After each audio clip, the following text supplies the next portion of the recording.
os ataques do PT contra o Banco Central. O partido tem tacado pedra no presidente do BC, do Banco Central, Roberto Campos Neto, na autonomia do banco, né, nas metas de inflação, na taxa de juros. E o Lula, a gente fala sempre aqui, ele não desiste desse movimento absurdo. Não existe nenhuma justificativa para que a taxa de juros esteja, nesse momento, a 13,5%. É só ver a carta do cupom para a gente saber que é uma vergonha esse aumento de juros e a explicação que eles deram para a sociedade brasileira. Tem muita gente que fala, mas o presidente não pode falar isso, o presidente da República não pode falar. Ora, se eu que fui eleito não puder falar, quem que eu vou querer que fale? O catador de material reciclável? Quem que eu vou querer que fale por mim? Não, eu tenho que falar. Bom, já falamos, terceiro programa da terceira temporada, temos falado disso desde o primeiro programa desta temporada, Ana. É jogar contra o mundo real, né? A gente fica se repetindo, é um pouco chato isso, porque o Lula se repete, a gente tem que se repetir, rebatendo as bobagens que ele fala. Se você olhar o mundo real, está lá, né? Os países com menos inflação, com mais estabilidade, mais desenvolvidos, todos eles têm bancos centrais autônomos. A gente sabe que não é por vontade política, entre aspas, que se baixa uma taxa de juros, que não é assim que funciona, que tem que gastar menos, né? Que tem que ter um equilíbrio entre receita e gasto. E a gente fica aqui, Ana, todo domingo, rebatendo essas bobagens, e a turma entra nessa, e a Gleisi, Lula, todo mundo, o Mercadante, todo mundo falando a mesma bobagem. Parece que a gente está naquele filme, O Feitiço do Tempo, né? A gente acorda e está falando a mesma coisa, parece que a gente está no mesmo dia, parece que a gente está mudando pequenas coisas, mas continua naquele contexto. E a turma que fez o L, os Faria Limers que o Nicolas estava falando, a turma que fez o L, o Armínio, o Meirelles, todo mundo que fez o L, agora eu tô com medo. Nossa, ora, gente, uma coisa a gente não pode acusar o Lula: estelionato eleitoral. Tudo que o governo dele, ou desgoverno, está fazendo, ele disse que ele ia fazer, porque na cabeça do Lula, na cabeça do PT, quem gera riqueza é o Estado.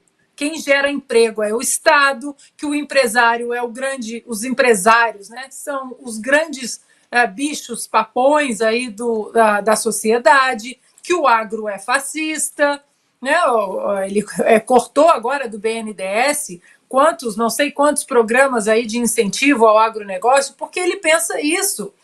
Ora, tem vídeo aí na internet, durante a pandemia, ele dizendo que a Covid, né, foi uma declaração lá de Jane Fonda, que a Covid foi um presente de Deus para o povo entender que só o Estado pode ajudar, que só o Estado pode meter a mão na vida do brasileiro e falar, agora vai para cá, agora vai para lá.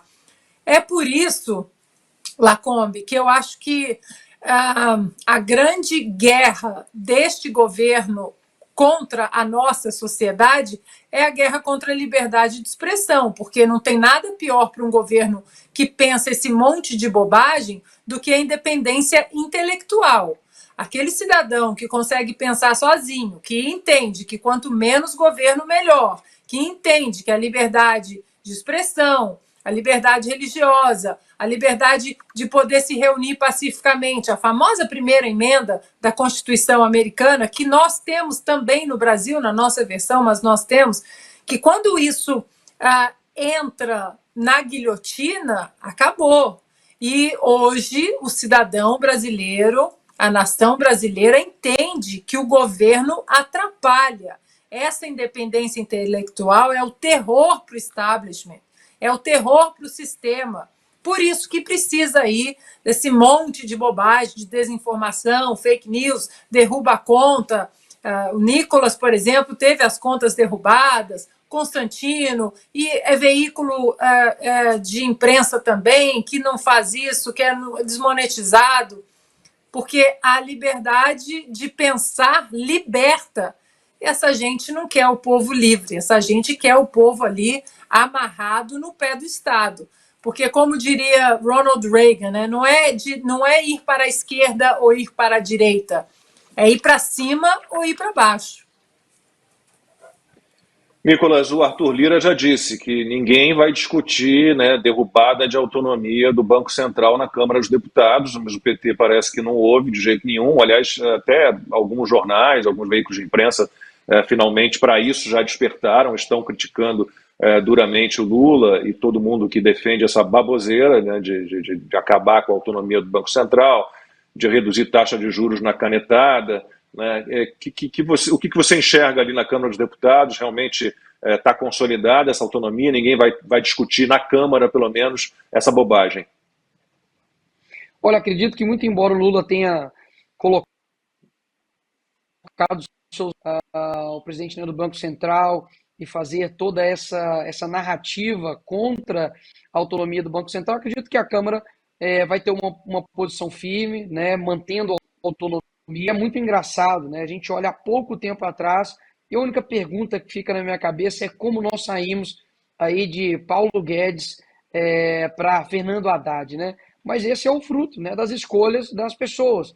Basicamente, acredito que o Lula ele não tem muito costume, né, de outras instituições, de outras pessoas terem autonomia. Ele gosta de todo mundo ali debaixo das asas dele. Logo, a autonomia do Banco Central que tem mantido, né, a nossa moeda e não tem deixado ela despencar. E eles acreditam que a taxa de juros é simplesmente pela vontade humana. Então, se você quer diminuir, você diminui. Se você quer aumentar, você aumenta.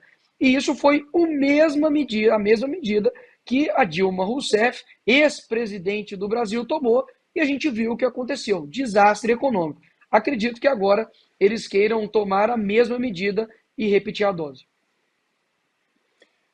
Constantino, como é que a gente faz para que o PT abandone essa ideia esdrúxula e absurda? A gente fala disso todo domingo, não tem jeito. Não, aí o PT teria que deixar de ser PT, né, Lacombe? O PT defende há 30, 40 anos todas as ideias mofadas e equivocadas que nunca deram certo em lugar nenhum do mundo. Então eles não vão mudar agora. Agora, como a Ana e o Nicolas já falaram sobre a questão do absurdo da ideia e da reação na própria Câmara, o Arthur Lira, o presidente do Senado, Rodrigo Pacheco, também foi bem enfático. Então, a gente sabe que isso não vai prosperar. Então, eu quero trazer aqui para reflexão talvez uma tese, né, uma visão alternativa aí. O Lula pode estar querendo criar algum bode expiatório.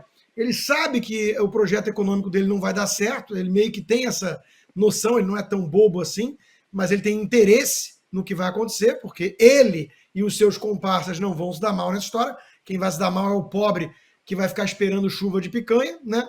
E isso pode servir como uma espécie de bode expiatório, né? Vai criando uma cortina de fumaça, tem um malvado a ser condenado, responsabilizado, culpado pelas mazelas econômicas produzidas pelo governo. Né? Então agora a culpa é do Banco Central, do Roberto Campos. E a turma dos tucanos de mercado, né? Os Faria Limer e companhia, o Armínio liderando, o Meirelles liderando essa turma, eles estão assustadinhos, eles estão com medo, porque eles esperavam que talvez eles fossem assumir a área econômica. Eu acho que isso pode antecipar a briga inevitável que eu vejo dentro da família esquerdista, que foi essa tal frente ampla. Né? Os tucanopetistas se uniram para salvar a democracia, risos, né? E de repente vai começar um a bicar o outro. Né? A turma ali do Temer já começou a dar umas esculachadas no Lula, que por sua vez chamou o Temer de golpista. Então, essa turma não se bica muito bem. Né? E acho que vai começar esse projeto Alckmin a sair da gaveta mais rápido do que muita gente esperava. A mídia mesmo, que tem muitos veículos que não são petistas, são tucanos, muitos jornalistas respeitados, renomados são tucanos, né? Eles estão criticando isso, então eles vão começar talvez a alimentar o projeto Alckmin. Vai ser curioso de acompanhar isso. E quanto ao que o Nicolas disse antes, né, que o amor venceu, achei um bom resumo, né? Porque é aquilo que eu falo sempre nas minhas lives, né? A visão estética de mundo. O que não falta nesse país é uma turma normalmente de classe média alta, influenciada por artistas, que adora essa visão romântica. Né? Então eles não querem ir muito a fundo nisso. Por exemplo, discutir a independência do Banco Central é uma coisa técnica. Eu tenho feito isso nas minhas lives, mostrar a origem do dinheiro, por que o Banco Central politizado é um risco, e mostrar que o mundo todo desenvolvido tem Banco Central autônomo. Mas isso é uma coisa técnica, isso é chato, é enfadonho. Né? No terceiro minuto, já está metade desses artistas e dessa turma de esquerda caviar dormindo. Eles querem isso, né? Repetir o slogan. O amor venceu a democracia, e blá, blá, blá. E aí eles estão junto com o Caetano, com o Gil, com Chico Buarque, com a Preta Gil, com a Xuxa e companhia. Então é um negócio impressionante. A direita tem que aprender a lidar com isso.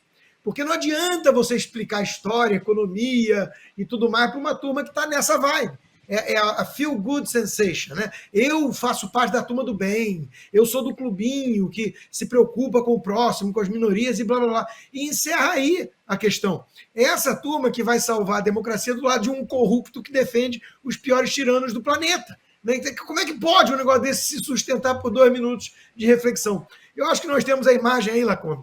O ministro do Supremo Tribunal Federal, amigo de família do Lula, né, Lewandowski, aquele que rasgou a Constituição ao meio para preservar os direitos políticos da Dilma depois do impeachment, agora a mesma Dilma que vai ganhar quase 300 mil reais por mês, né, para ser presidente do BRICS, ela que não fala nem português, vai explicar talvez em chinês o que o Banco dos BRICS vai fazer, né? E o Lewandowski está num evento junto com a turma do MST, ao lado do João Pedro Stedley, para falar mal da democracia burguesa. Quer dizer, e o golpista sou eu, né? Fazer o quê? O país é isso aí, venceu essa turma, perdeu o mané. A Dilma vai ser presidenta, né, do Banco do BRICS, né? Presidenta, parece, não é presidente. 290 mil. A Renata Barreto até postou uma automotivação. Se até a Dilma conseguiu ganhar esse salário, porra, eu acredito que você também consiga. Nossa, 290 mil e tem que morar em Xangai, né? Ela, como disse o Constantino, ela mal fala o português, a gente mal entende o que ela fala em português.